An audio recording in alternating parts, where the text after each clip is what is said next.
मित्रों, एक समय की बात है जब देवर्षि नारद नारायण का जाप करते हुए वैकुंठ में आते हैं। तब वे भगवान श्रीहरि और माता लक्ष्मी को प्रणाम करते हुए बोले, हे प्रभु, आज मैं जब पृथ्वी लोक पर भ्रमण कर रहा था तब देखा कि कई सारी स्त्रियां अपने पतिव्रता धर्म का कठोर रूप से पालन कर रही थीं। वहीं कुछ स्त्रियां अपने पति के आंखों में धूल झोंककर पराये पुरुषों के साथ अनैतिक संबंध बना रही थीं। ऐसा क्यों होता है? मैं जानना चाहता हूँ। आखिर एक सच्ची पतिव्रता स्त्री की पहचान कैसे की जाए? हे प्रभु, उसके अंदर कौन से गुण होते हैं तथा एक चरित्रहीन स्त्री में कौन से अवगुण होते हैं? तब भगवान श्रीहरि कहते हैं, हे नारद, आपने समस्त मानव जाति के कल्याण हेतु महत्वपूर्ण प्रश्न किए हैं, किंतु एक स्त्री के मन को समझ पाना किसी के भी बस की बात नहीं है। आपको इस प्रश्नों के योग्य उत्तर देवी लक्ष्मी ही दे सकती है। हे लक्ष्मी, मैं आपसे निवेदन करता हूँ, आप हमारे परम भक्त देवर्षि नारद की जिज्ञासा को शांत कीजिए और उनका मार्गदर्शन कीजिए। तब देवी लक्ष्मी कहती है, प्रभु, आपकी आज्ञा से मैं अवश्य ही नारद जी जिज्ञासा को पूरा करूंगी। हे देवर्षि नारद, जिस भी नारी के अंदर ये 3 लक्षण होते हैं, उस स्त्री का वंश शुद्ध होता है, उसके घर पर लक्ष्मी निवास करती है। उस नारी के पति के साथ ही पिता के भी, इन दोनों कुल के लोगों को स्वर्ग की प्राप्ति होती है। जो स्त्रियां पतिव्रता होती है, वह मृत्यु के पश्चात विष्णु लोक को प्राप्त करती है। पतिव्रता स्त्री की महानता की एक पवित्र कथा सुनाती हूँ। इस कथा का श्रवण करने मात्र से ही व्यक्ति के सभी पाप नष्ट होते हैं। जो व्यक्ति ध्यानमग्न होकर इस कथा को सुनता है, भगवान विष्णु उसके 32 अपराध माफ करते हैं। इसीलिए प्रत्येक मनुष्य को इस कथा को ध्यान से सुनना चाहिए। दोस्तों, देवी लक्ष्मी कहती है, हे देवर्षि नारद, प्राचीन काल की बात है। मध्य देश में एक अत्यंत शोभायमान नगरी थी। उसमें एक पतिव्रता ब्राह्मणी रहती थी। उसका नाम था शैब्या। शैब्या का पति पिछले जन्म के पाप कर्मों के कारण इस जन्म में कोढ़ी हो गया था, अर्थात उसे कोढ़ का रोग हो गया था। उसके शरीर में बहुत सारे जख्म हुए थे, जिनसे सदा ही पस निकलता रहता था। अपने पति की ऐसी दुर्गति देखकर भी शैब्या ने अपने पति का साथ नहीं छोड़ा और निर्मल भाव से वह अपने पति की सदा सेवा करती रहती थी। पति के मन में जो जो इच्छा होती, उसे वह नारी अपनी शक्ति के अनुसार अवश्य ही पूर्ण करने का प्रयास करती थी। शैब्या प्रतिदिन देव पूजा की तरह ही अपने पति की पूजा करती थी और अपने मन की सभी इच्छाओं का त्याग करके अपने पति के प्रति विशेष स्नेह रखती थी। दोस्तों, देवी लक्ष्मी कहती है, हे देवर्षि नारद, फिर एक दिन शैब्या के पति को रास्ते से जाती हुई एक अत्यंत सुंदर वेश्या दिखाई दी। उस सुंदर वेश्या को देखकर उसका पति काम वासना से भर गया और उस वेश्या पर मोहित हो गया। उस वेश्या के सुंदर रूप ने उस ब्राह्मण को पूरी तरह से अपने वश में कर लिया। उसके रूप को देखते ही वह आहें भरने लगा, लंबी लंबी सांसें खींचने लगा, और जब वह वेश्या उसकी नजरों से दूर चली गई तो वह बहुत दुखी हो गया। अपने पति की आवाज सुनकर वह पतिव्रता तुरंत दौड़ ढती हुई घर से बाहर आ गई और अपने पति से पूछने लगी, हे नाथ, क्या हुआ? आप इतने उदास क्यों हो गए? आपने लंबी लंबी सांसें कैसे खींची? आपको जो भी कष्ट है मुझे बताइए। जो भी कार्य हो आप मुझे बताइए, वह मैं पूर्ण करने का प्रयास अवश्य करूंगी। हे प्राणनाथ, एकमात्र आप ही मेरे गुरु है, प्रियतम है। पत्नी के इस प्रकार से पूछने पर उसके पति ने कहा, हे प्रिय, मुझे जो चाहिए वह तुम नहीं दे सकती। तुम ही क्या, कोई भी मुझे नहीं दे सकता। इसीलिए उस पर व्यर्थ बात करना उचित नहीं है। इसीलिए तुम रहने दो। फिर वह पतिव्रता बोली, हे नाथ, मुझे विश्वास है कि मैं आपके कार्य को अवश्य सिद्ध कर सकती हूँ। आप केवल मुझे आज्ञा देने का कष्ट करें। मैं अपनी पूरी शक्ति लगाकर उस काम को पूरा करूंगी। उस कार्य को पूर्ण करने के लिए जो भी उपाय हो मैं करूंगी। अगर मैं आपके इस कार्य को पूरा कर सकी तो इस लोक में और परलोक में मेरा कल्याण होगा। फिर शैब्या के कोढ़ी पति ने कहा, हे प्रिय, ठीक है, बताता हूँ। अभी अभी इस रास्ते से एक अत्यंत सुंदर वेश्या जा रही थी। उसका शरीर अत्यंत सुंदर और मनमोहक था, जिसे देखकर मेरा हृदय कामाग्नि से भर गया है। यदि तुम ऐसा कोई उपाय करो जिससे वह सुंदर वेश्या मुझे प्राप्त हो जाए तो मेरा जन्म सफल हो जाएगा। हे देवी, तुम उससे मेरा मिलन करवाकर मेरी कामाग्नि को शांत करो। पति के द्वारा ऐसा कहने पर वह शैब्या अत्यंत दुखी हुई और बोली, हे नाथ, आप धैर्य रखिए। मैं आपके इस कार्य को अवश्य सिद्ध करूंगी और उस वेश्या से आपका मिलन करवाऊंगी। इतना कहकर उस पतिव्रता नारी ने मन ही मन कुछ विचार किया और फिर रात्रि के अंतिम प्रहर में उठकर वह गोबर और झाड़ू लेकर घर से चली गई। दोस्तों, देवी लक्ष्मी कहती है, हे देवर्षि नारद। जाते समय उसके मन में बड़ी प्रसन्नता थी।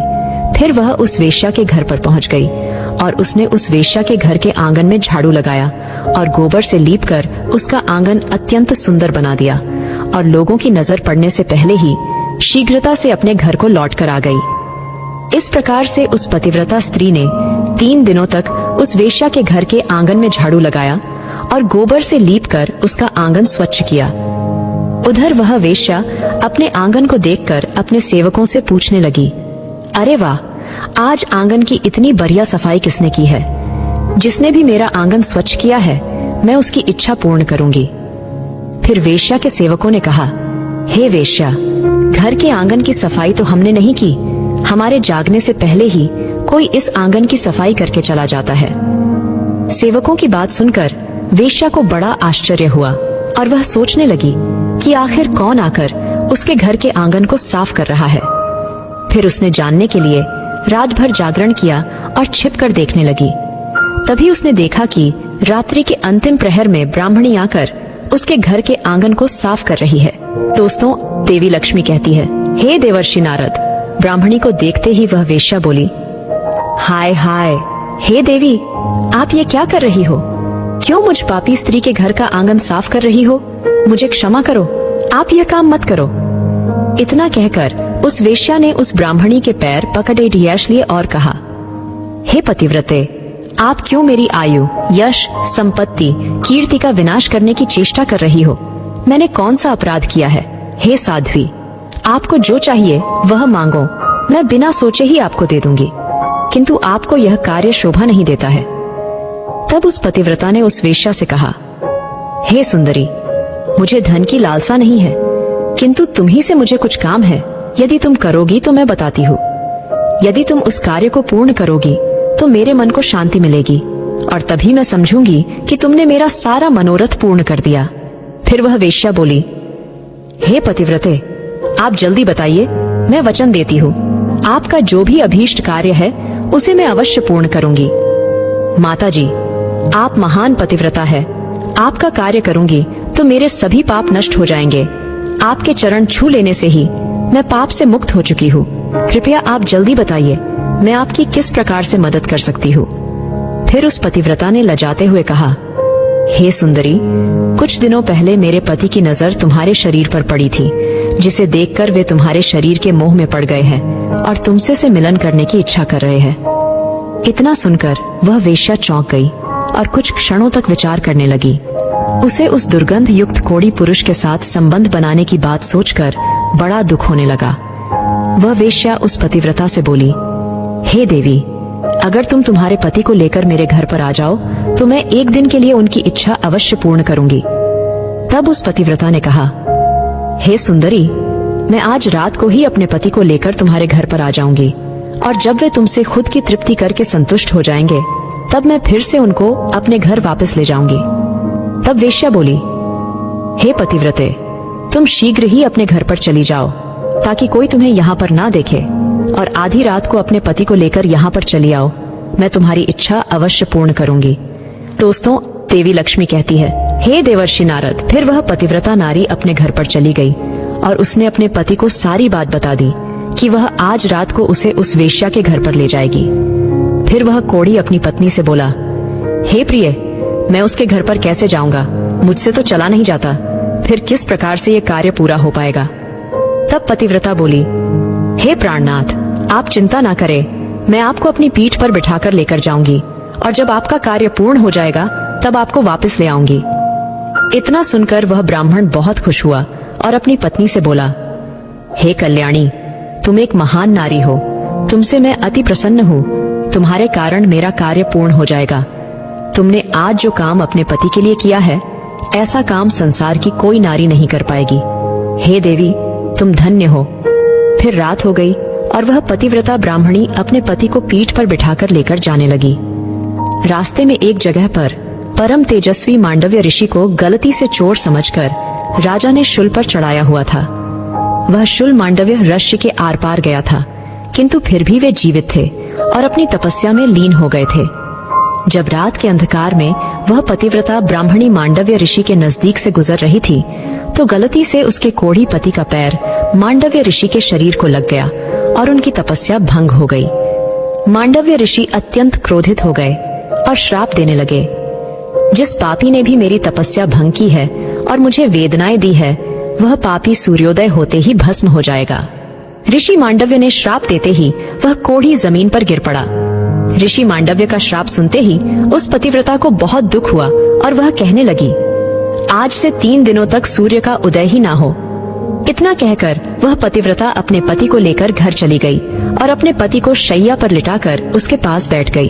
दोस्तों, देवी लक्ष्मी कहती है, हे देवर्षि नारद, पतिव्रता की वाणी में इतनी शक्ति होती है कि वह जो भी कहती है वह सत्य हो जाता है और पतिव्रता के कहने पर साक्षात सूर्य देव को भी उसकी इच्छा का पालन करना पड़ता है, क्योंकि स्वयं भगवान विष्णु ने ही पतिव्रता स्त्रियों को यह वरदान दिया है कि वे जो बोलेगी वह अवश्य ही सिद्ध हो जाएगा।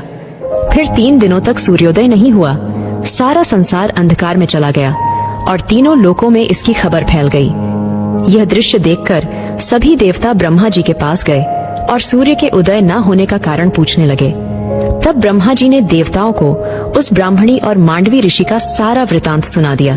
दोस्तों, देवी लक्ष्मी कहती है, हे देवर्षि नारद, फिर सभी देवता ब्रह्मा जी के साथ दिव्य विमानों में बैठकर उस पतिव्रता नारी के घर के पास चले गए। ब्रह्मा जी ने उस पतिव्रता नारी से कहा, हे माता, तुम्हारे कहने से सूर्य का उदय होना रुक गया है, जिससे संपूर्ण सृष्टि खतरे में आ गई है। प्राणियों का जीवन दुष्कर हो गया है। तुम कृपा करके अपने वचन पीछे ले लो और सूर्य का उदय होने दो। फिर उस पतिव्रता ने कहा, हे भगवान, एकमात्र मेरे पति ही मेरे गुरु है।